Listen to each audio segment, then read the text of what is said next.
नमस्कार दोस्तों, स्वागत है आपका में और आपके साथ मैं हूं आशिमा त्यागी। दोस्तों, आज हम बात करेंगे लद्दाख की। लद्दाख में जो कुछ हुआ वो सिर्फ एक इमारत में आग लगने की घटना नहीं थी, वो लोकतंत्र के अंदर सुलग रहे असंतोष की खुली चेतावनी थी। बीजेपी के दफ्तर को आग के हवाले करने वाले युवा कोई अपराधी नहीं थे, वो वही पीढ़ी है जिसने अमृतकाल का सपना दिखाया गया था जिसे, लेकिन आज वही जेनजी जो है वो गुस्से में है, सड़कों पर है और यही गुस्सा पूछ रहा है कि क्या भारत भी नेपाल जैसे हालातों की तरफ बढ़ रहा है, जहां जनता का सब्र जवाब दे चुका है और सत्ताधारी दल की दीवारें अब आग में झुलस रही हैं, जो हम लद्दाख से तस्वीरें देख रहे हैं, जो आप अपने स्क्रीन पर भी देख रहे हैं। आज हम इसी पर चर्चा करेंगे। चर्चा को आगे बढ़ाऊं उससे पहले आप लोगों से अपील, इंसाफ की आवाज को बुलंद करने के लिए और सच्ची पत्रकारिता के लिए हमारा सहयोग करें।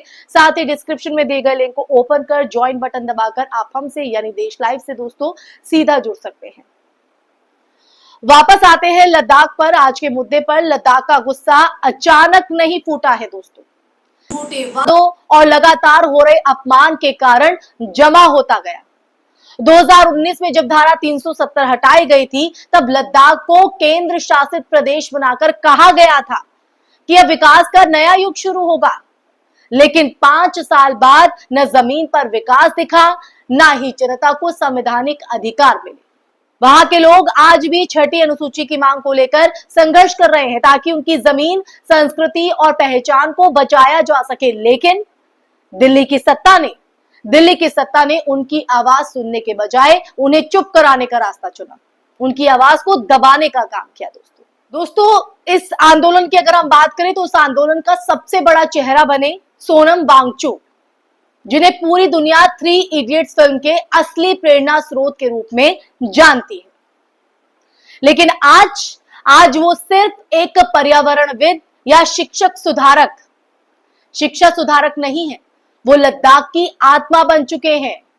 वांगचुक ने हाल ही में कहा कि जब मैंने कहा कि चीन ने हमारी जमीन पर कब्जा कर लिया है तो मुझे देशद्रोही कहा गया।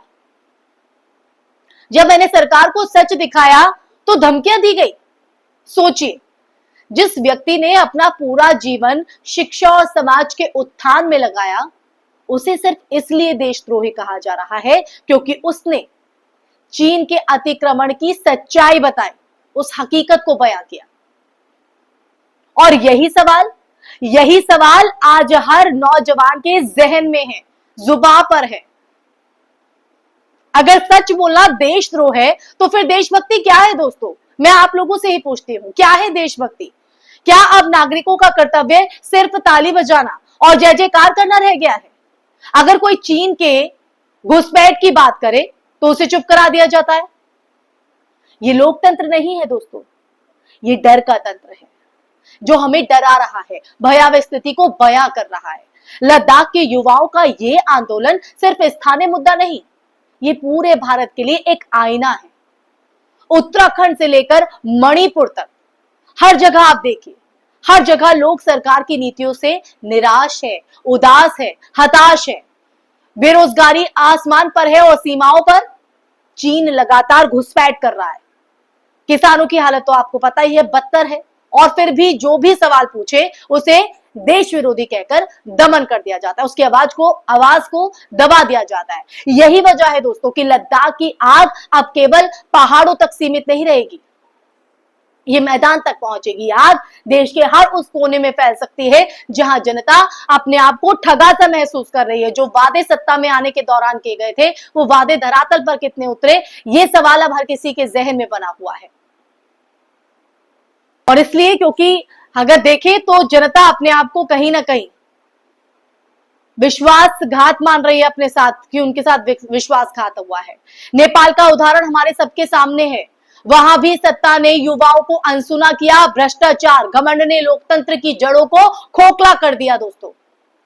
और फिर एक दिन जनता ने सड़कों पर उतरकर सब कुछ तहस नहस कर दिया, सब कुछ बदल दिया। क्या भारत उसी रास्ते पर बढ़ रहा है? क्या यहां भी जनता के सब्र का बांध टूटने वाला है या इसी चीज का इंतजार किया जा रहा है इन सत्ताधारियों की तरफ से? लद्दाख की घटना वही संकेत कहीं ना कहीं दे रही है जो नेपाल में हो रहा है। और अब ऐसे में दोस्तों सबसे बड़ा सवाल तो ये है कि सत्ता पक्ष इस चेतावनी को कैसे लेगा।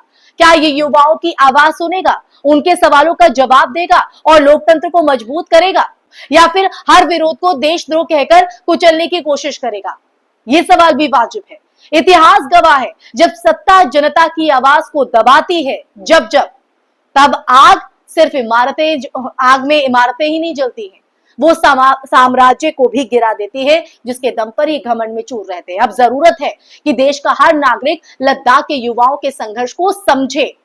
ये सिर्फ लद्दाख की लड़ाई नहीं है दोस्तों, ये सच बोलने के अधिकार की लड़ाई है। हर उस व्यक्ति की लड़ाई है जो सच के साथ चलना चाहता है। ये उस लोकतंत्र की रक्षा की लड़ाई है जिसे आज देशद्रोह के ठप्पों के नीचे कुचला जा रहा है, दबाया जा रहा है। सोनम वांगचुक जैसे लोगों को चुप करने के बजाय हमें उनका साथ देना होगा, क्योंकि वो सत्ता को नहीं, सच को जवाबदेह बना रहे हैं, सच को। और आखिर में आज की इस चर्चा में हमें यह तय करना होगा दोस्तों कि हम किस भारत में जीना चाहते हैं। एक ऐसा भारत जहां सवाल पूछने पर जेल हो, या वो भारत जहां सवालों से ही सच्चाई और न्याय का रास्ता निकलता हो। लद्दाख में जो हुआ है, जो घटना है, जो आग फैली है, वो चेतावनी है दोस्तों। और चेतावनी को अगर समय रहते समझ नहीं लिया गया ना, तो ये आग सत्ता के गलियारों तक पहुंच जाएगी। लोकतंत्र को बचाना है तो आवाज उठानी होगी आपको और हमको, क्योंकि कल शायद सवाल पूछने का हक ही छिन जाए। तो क्या आप चाहते हैं कि आपसे यह हक छिने, आने वाली पीढ़ियों की आवाज बुलंद हो या दब जाए? आप किस हित में हैं, आप किस तरफ हैं? लद्दाख की घटना से आपने क्या सीखा है? लद्दाख की घटना के बाद जो तस्वीर उभरी हो, उस तस्वीरों के बाद आपके जहन में क्या विचार हैं? कमेंट बॉक्स में कमेंट करके जरूर बताइएगा दोस्तों। इन्हीं सवालों के साथ मैं आज की इस चर्चा पर यही विराम लगाना चाहूंगी। ये चर्चा आपको कैसी लगी, ये सच जानकर आपके जहन में क्या विचार है, क्या सवाल उठ रहे हैं, क्या जवाब मिल रहे हैं? क्योंकि कई सवाल भी देश लाइव ने आज आपके सामने इस चर्चा के माध्यम से छोड़े हैं, उनका जवाब जरूर दीजिएगा कमेंट बॉक्स में कमेंट करके।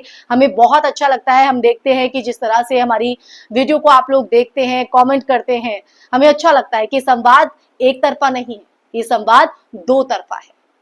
और जब कहते हैं कि जब संवाद दो तरफा होता है तो उसकी खूबसूरती अपने आप में बेहद चार चांद लगा देती है।